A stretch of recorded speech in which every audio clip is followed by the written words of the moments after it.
Welcome to Oxford News This Week. I'm Elgin Nichols. And I'm Terry Stiles. And in this week's local news, more credit card fraud in Oxford. What's going on? We're all trying to make a living. And in Addison Township, will they build a new township hall or renovate the old one?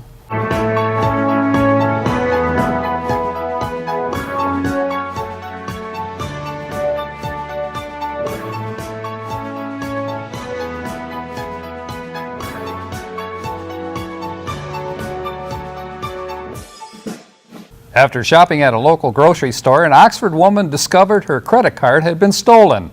When she went to the bank to cancel her card, she found out that someone had already charged nearly $200 at a local gas station. The thief has not been caught, but the investigation is ongoing. The gas station video could lead to an arrest. Neighborhood children could be the cause of a ruckus on Woodley Way. According to police, after responding to a call about a possible break-in, officers determined noise heard by the resident was most likely neighborhood children banging on the garage door. There were no signs of an attempted forced entry. An Oxford resident reported a larceny of their Patricia Court home that they say happened in the middle of the night. The thieves took a portable basketball hoop last seen at the end of the owner's driveway. Officers scouted the area, however, they were unable to locate the missing property. Since more township residents than village residents appear to be using the Pothole Hill on West Burdick Street, it was suggested that maybe the township was willing to float a 5-year low-interest loan to the village to expedite the repair of that hill. Township Treasurer Joe Ferrari, however, sought the opinion of the township attorney. The Grand Rapids firm advised against such a community collaboration just in case the village, for an unimaginable reason, decided not to pay it back. The attorney said such a loan would not be legally collectible by the township. So the answer is no. In any event, the village has other options outside its very own community to pursue funds for the community-wide project of fixing that hill that everybody uses. Addison Township is one step closer to possibly constructing a new hall and community center, or repair of the old one. Bids are being sought to determine if the old hall can be repaired economically or if a new hall would be more financially feasible. The board did approve specs as well as authorization for the clerk to seek bids from local architectural firms. If a new building were to be constructed, it would be built on the present location, and the proposed minimum square footage of the new building would be over 10,000 square feet. For more information, you can contact Addison Township officials. Oxford Village officials were disappointed in the turnout at its April 22nd special meeting. Only 4 people showed up with questions and concerns. The meeting was held to educate residents on a proposed water sewer rate increase. The proposed program rates would be based on meter size and actual usage under the proposed rate structure. Water users would pay a fixed base rate that would correspond to the meter size. The larger the meter, the higher the rate. At the proposed rate, the cost is $1,000 per gallon, and that would increase from $3.44 to $4.44, and that sewer rate would go from 51 cents per gallon to $3.19 per gallon. That's a pretty big rate change. To the 4 residents in the room, council also discussed with them why the change was necessary and pointed out that the water system alone was losing about $500,000 every 3 years. Maybe everybody in the community would like to educate themselves on why these rate changes happen. 20 quilts will be given to women with unplanned pregnancies in hopes that they choose to either keep their babies or put them up for adoption. The quilts were blessed by the members of the Oxford Free Methodist Church. Founded about 10 years ago, Quilters for Life meets at the Oxford Methodist Church on Lapeer Road. Meetings are held the first and third Wednesdays of the month from 10 a.m. to 2 p.m. Quilters say there is a lamb sewn on each quilt, which represents Jesus Christ, who asked us to bring the children to Him so He may bless them, love them, hold, and keep them in His arms. Nice story. It was a night they'll remember for the rest of their lives. About 40 of Oxford and Lake Orion's special needs students and members of The Loft, the post-high school program, attended a program organized just for them. The prom was held at Oxford's Merge Studio and Gallery, and the kids laughed and danced, and they proved that no matter who we are, what we look like, or what we're capable of, we all want the same thing, to have fun with our friends and just be ourselves. I'm telling you, there's a couple issues in the news this week that I certainly have opinions on. Number one is Do I smell smoke? I just have a hard time understanding why there has to be so much formality with community helping community. Number one. And number two, what's going on with the credit card thing? I'm just really having a hard time. We're all working very hard to make our own living, and somebody's out here in the community of Oxford stealing other people's credit. Their credit identity. I'm really disappointed. I have three things. There's you another people at the village. You had 4 people show up to your village meeting. Apathy is not going to get anybody anywhere. No wonder you don't feel supported. I'm really disappointed that people don't put time and effort into what's going on in their community, and then they're going to complain if you raise the water rates. I'm really upset. Well, Terry, I can see that you are. I'm on the muscle today. Unfortunately, it is what it is. It is. But, you know, folks out there that are going to vote in the August primary or election, and also in November, I mean, you want to make sure that you know the issues. And the only way you can understand the issues is by being there. Being involved. Uninformed voting is no good. It just lets the people in power that maybe shouldn't be any longer, and I'm not talking locally, but period, it lets them stay there because there's so much apathy. At any rate. You need to start a movement, Terry. I do. That's Oxford News for this week. If you want to learn more about these stories and others, go to your local businesses and pick up a copy of the Oxford Leader News. Coming up next on OCTV, more news. First, join Dave Kenny with his automotive talk show and Science in the News programs. Then, Oxford School News with John Oetjens. And finally, school sports with Jim Hughes. That's Oxford News this week, and I'm Terry Stiles. And I'm Elgin Nichols. Remember, always to be kind to your friends and neighbors, and thanks for watching. Did you know kids who play outdoors have healthier lungs? Totally. I did. Did you know that boys that play with dolls make better husbands? My son has lots of dolls. But did you know terror cloth diapers breathe better? I did. It's totally true. Oh, yeah. Did you know that strollers have the right of way on the sidewalk? Yes. Yep, I did. Did you guys Did you know that kids who eat breakfast have higher GPAs? Yeah, I know. Yeah. It's actually what I was going to say. Did you know babies should never touch silver? It's really bad for them. I knew that. Did you guys know that statistically friendly kids have more friends? Yeah. That's obvious. Did you know most people think they're using the right car seat for their kid, but they're not?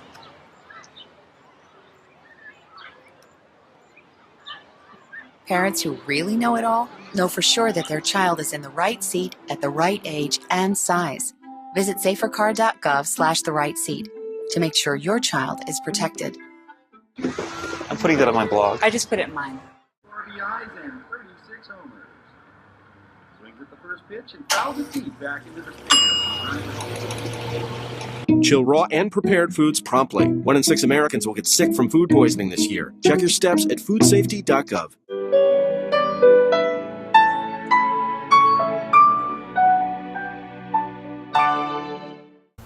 Welcome to this edition of Auto Talk. I'm Dave Kenny, and these stories are taken from the publication Automotive News. In our first story, Ford Motor Company began a new era April 30th with a ceremony marking the start of production of the Ford Transit van at its Kansas City assembly plant in Clacamo, Missouri. The Transit will replace the venerable Ford E-Series van first sold in 1961 as the Ford Econoline. Ford has invested $1.1 billion and added 2,000 new jobs to the Kansas City assembly plant. Ford said it has reached 75% of its goal of creating 12,000 hourly jobs in the U.S. by 2015. The Transit is now sold in 118 countries. In North America, Ford will offer the Transit van and wagon in 3 body lengths, 2 wheelbases, and 3 roof heights, along with chassis cab and cutaway versions. The Transit comes with a standard 3.7-liter V6 engine and the same 3.5-liter EcoBoost engine used in the Ford F-150 F-150 pickup and a 3.2-liter Power Stroke diesel engine. All engines are mated to a 6-speed automatic transmission in a rear-wheel drive configuration. The high-roof version of the Transit, with 81.5 inches of maximum interior cargo height, has enough headroom for a person 6 foot 8 inches tall to stand upright, and that is tall. In our next story, Toyota Motor Corporation will combine and consolidate its far-flung U.S. operations into a single campus in Plano, Texas, with a targeted move-in completion date of late 2017, the automaker said on April 28th. Following a week of rumor regarding the relocation of Toyota's sales and marketing operations based near Los Angeles, came a confirmation of a much larger scale relocation of nearly all Toyota's North American processes and operations to the suburb north of Dallas. The move will affect 2,000 positions at Toyota Motor Sales USA in Torrance, California, 1,000 employees at Toyota Financial Services in Torrance, 1,000 employees of Toyota Motor Engineering and Manufacturing North America in Erlanger, Kentucky, and some employees of the Toyota Motor North America based New York, the automaker said in a statement. Ultimately, about 4,000 employees will be based in Plano. The only operation that is not relocating is the Toyota Technical Center in Ann Arbor, Michigan, which is in its own growth phase and will absorb the direct procurement duties from TEMA's Kentucky operations. The move was announced to a small, stunned group of Toyota executives during a hastily scheduled lunchtime meeting April 25th. The rest of the staff was notified April 28th. The move will occur in stages as Toyota's new campus is being built in the style of Apple's new sprawling campus in Silicon Valley. Toyota won out over Texas won out over several reasons. Zero state income tax, lower housing cost, and relatively strong quality of life index. The cost of living is 39% lower in Plano than in Torrance. It has ranked highly in best places and safest cities ratings conducted by CNN and Forbes. Plus, in Toyota's favor, Forbes ranked Texas the 7th best state for business with the top-ranked business climate. Texas labor laws are also more favorable with less red tape. And in our last story, Volvo Car Group and Google Incorporated said they have begun testing self-driving cars and city streets, a crucial new phase in the quest to make the technology a standard feature in automobiles. After several years of testing self-driving cars on freeways where driving conditions are more predictable, Google in the past year shifted its focus to city street driving, the company said in a post on its official blog on April 28th. Volvo said it has begun testing 100 cars on the streets near its headquarters in Gothenburg, Sweden, in a project called Drive Me. The test cars are now able to handle lane following, speed adaptation, and merging traffic all by themselves, Eric Kolink, technical specialist at Volvo, said in the statement. This is an important step towards our aim that the final Drive Me cars will be able to drive the whole test route in highly autonomous mode. The technology, which will be called autopilot, enables the driver to hand over the driving of the vehicle, which takes care of all driving functions. Google says it has driven thousands of miles on the streets of Mountain View, California, a small suburban community where the company maintains its headquarters roughly 35 miles south of San Francisco. A mile of city driving is much more complex than a mile of freeway driving, with hundreds of different objects moving according to different rules of the road in a small area, wrote Chris Umson, the director of the project, in a blog post on April 28th. Google said it still has many problems to solve, including teaching the car to drive more streets in Mountain View before testing in another town. It won't be long, folks. Well, that's all for this edition of Auto Talk. I'm Dave Kenny, and as always, may the wind be at your back as you cruise down life's highways. Stay tuned to Oxford Community Television, and we'll be right back. There's no place like home. Getting home safely is just a click away. But making sure your child is in the right seat is just one of the steps down the road to safer travels. I don't know how it works. Find the right seat for your little one's age and size. We saw what you told us. There's no better way to get home safely. Know for sure that your child is in the right seat. Get all the facts at safercar.gov/the right seat. Brought to you by the National Highway Traffic Safety Administration and the Ad Council.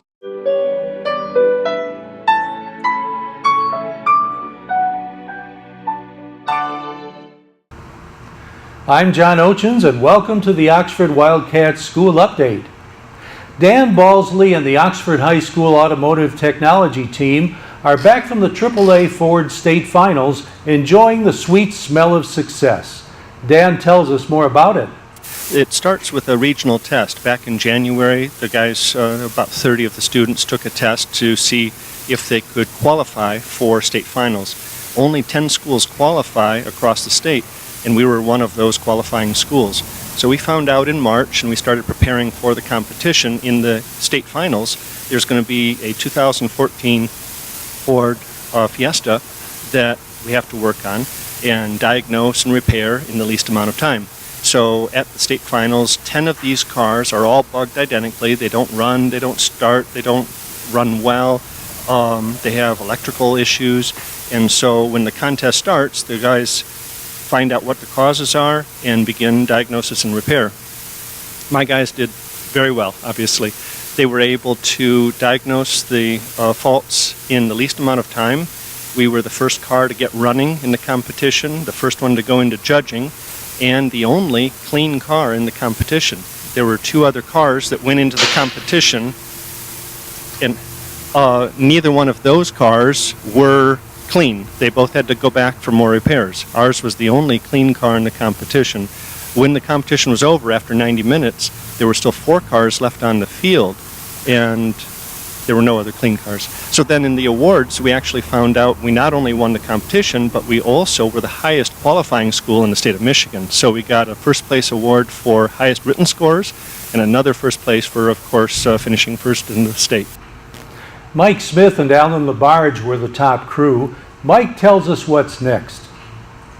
Let us know what the national car is. We're going to see if we can borrow one, and then we'll work on that, and hopefully we take first at nationals. Nationals are on June 10th in Dearborn. Good luck, guys. The high school robotics team just returned from St. Louis, tasting victory. They were at the world competition of the first organization.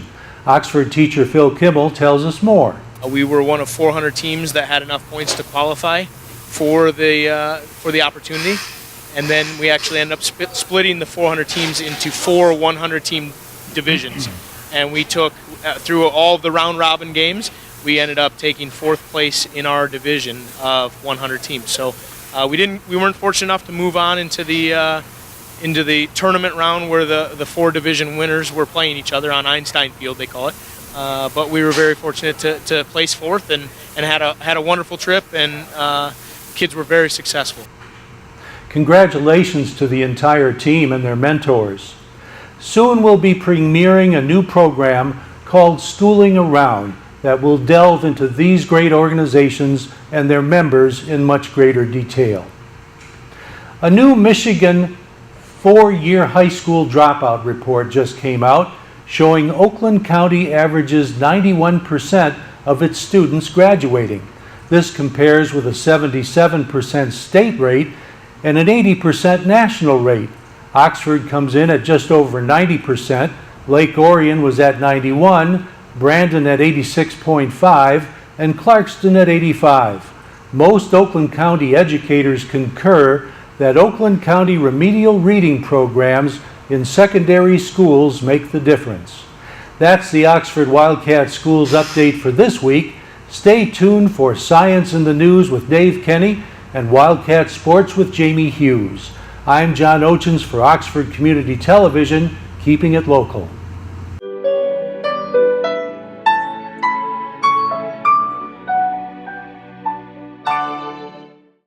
You're watching OCTV, Oxford Community Television, serving Oxford, Addison Township, and the village of Leonard. Back with you on this week's Oxford News this week. Sports, and yes, Oxford Athletic Department's got to be quite proud. 24 athletes in 1 year is the biggest group to ever sign and play at the college level from Oxford.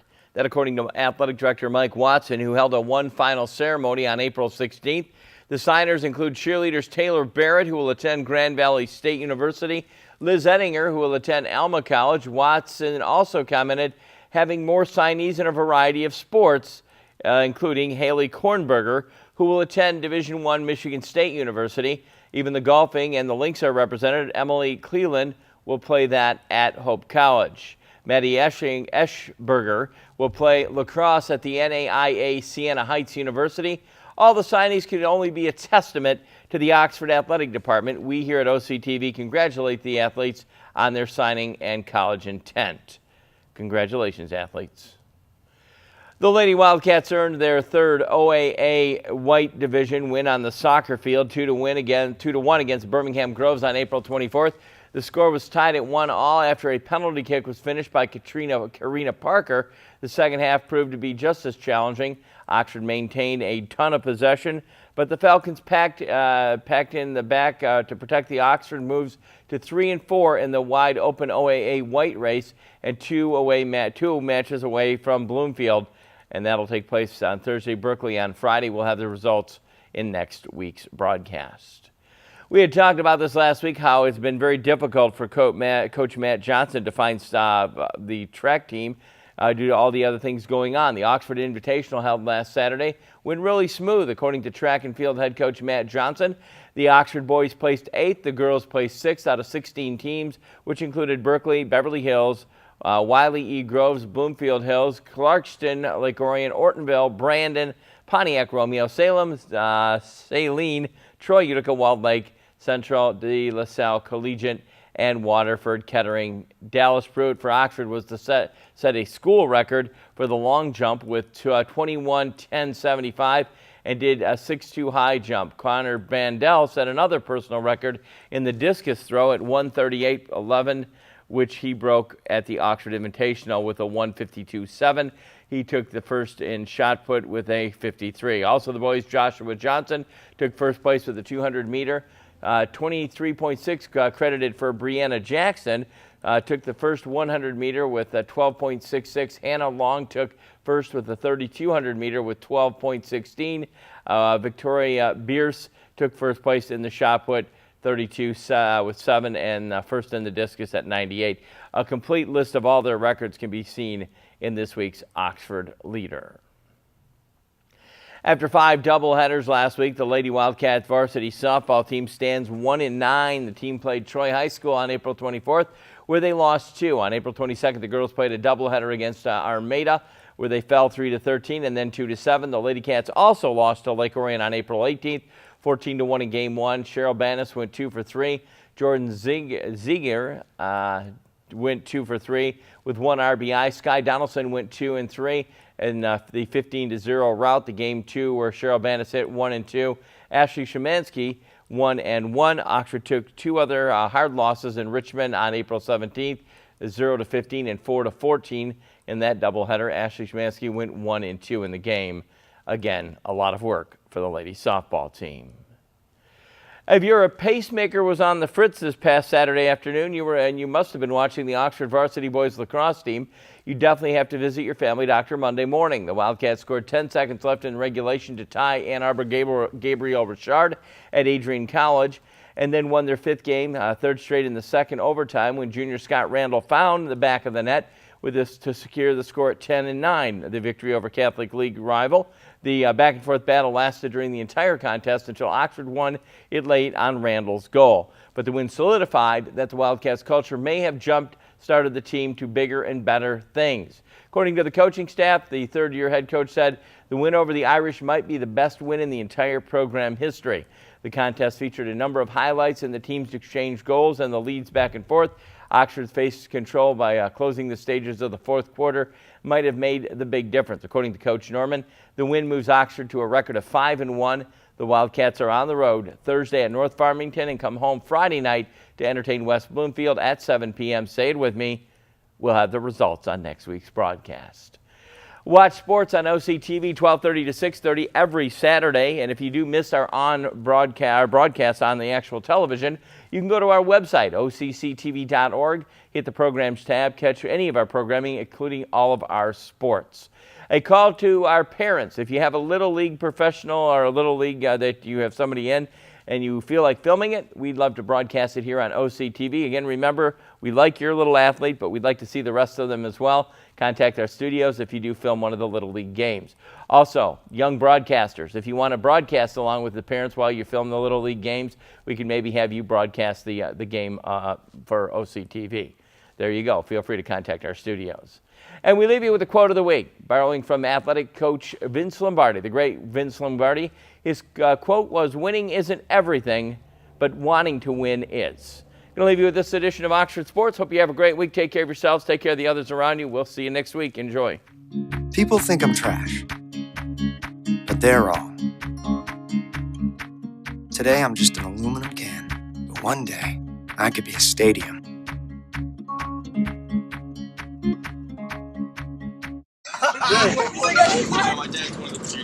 The average text takes your eyes off the road for nearly 5 seconds.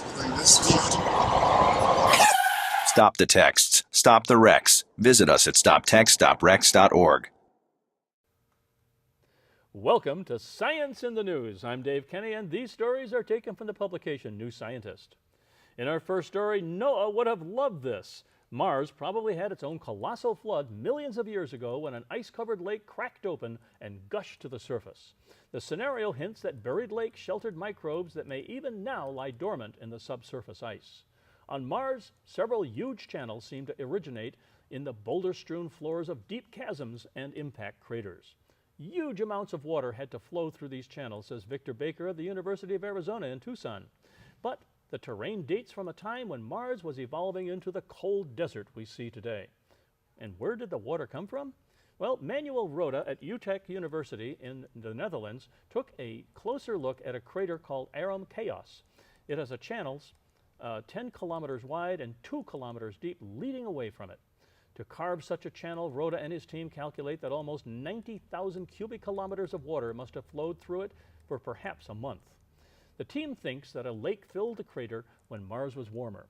As the planet cooled, the lake froze solid and was covered in an insulating layer of sediment. At the same time, geothermal energy warmed the ice from below, creating a liquid layer. Thousands of years later, the weakened sediment layer suddenly collapsed, breaking the ice and letting water rush to the surface. Until now, the scenario has only been theoretical, says Roda. Now we have geological and hydrological evidence that this process could have occurred on Mars during its early history. The notion may also bode well in the hunt for signs of past life on Mars. Extreme environments on Earth can host microbes that revert to a dormant, frozen state for thousands of years, only to revive when the climate warms up again. On Mars, until the ice cracked, the liquid part of the lake may have played host to a hardy microbial life, which may have become dormant as the escaping water refroze in the soil. Wow. We'll see about that. And in space, fresh out of the oven, the clouds and the Earth's Radiant Energy System, or CERES, is the first of 5 instruments ready to be installed on the JPSS-1 Earth monitoring satellite. The glowing yellow cavity is a radiometric calibration chamber, just one of the tongue-twisting tests that CERES passed with flying colors in preparation for launch. CERES is the first JPSS-1 instrument to reach this important milestone, and the others are not far behind, says Mary Keisha of the National Oceanic and Atmospheric Administration, which is working on the project with NASA. CERES will measure how much of the sun's radiation Earth reflects. The goal is to understand the complex effect of clouds on Earth's radiation budget, the balance of the solar energy that our planet absorbs and reflects. JPSS-1 is one of 3 satellites in the Joint Polar Satellite System, which will launch in 2017 and replace the U.S.'s failing network of environmental and weather forecasting satellites. And your mom always told you this one. Fiber sends appetite-suppressing molecule to the brain. It seems fiber really does go a long way. One of its breakdown products can ride through the bloodstream of mice before settling in the brain, where it helps control hunger. Much research into appetite has focused on the role that hormones play, but in the last few years, researchers have found that mice can lose their appetite even if gut hormone levels remain unchanged. The latest work by Gary Frost at Imperial College in London and his colleagues might help explain why. The team found that mice on a high-fat diet gained weight less rapidly if fiber was added to their food. Next, they used scanners to track what happens to acetate, the most abundant fatty acid produced in the gut when that fiber is broken down. Traditional consensus is that such fatty acids make it as far as the liver, where they are metabolized. But, to the researchers' surprise, they found that some of the acetate traveled all the way to the brain, where it settled in the hypothalamus, a region that helps control hunger. Injecting acetate into the brain also curbed the rodents' appetites. If acetate does the same in human dietary fiber may hold the key to curbing appetites and perhaps help battle obesity, although boosting our intake might not be the best way to see an effect. The amount of fiber you have to eat to see consistent appetite suppression in humans is large. It's not just the amount that you might eat in a bowl of bran flakes, says Frost. It might be more efficient to develop an acetate-based appetite-suppressing drug or find a way to manipulate fiber that more acetate is released in the gut, he says.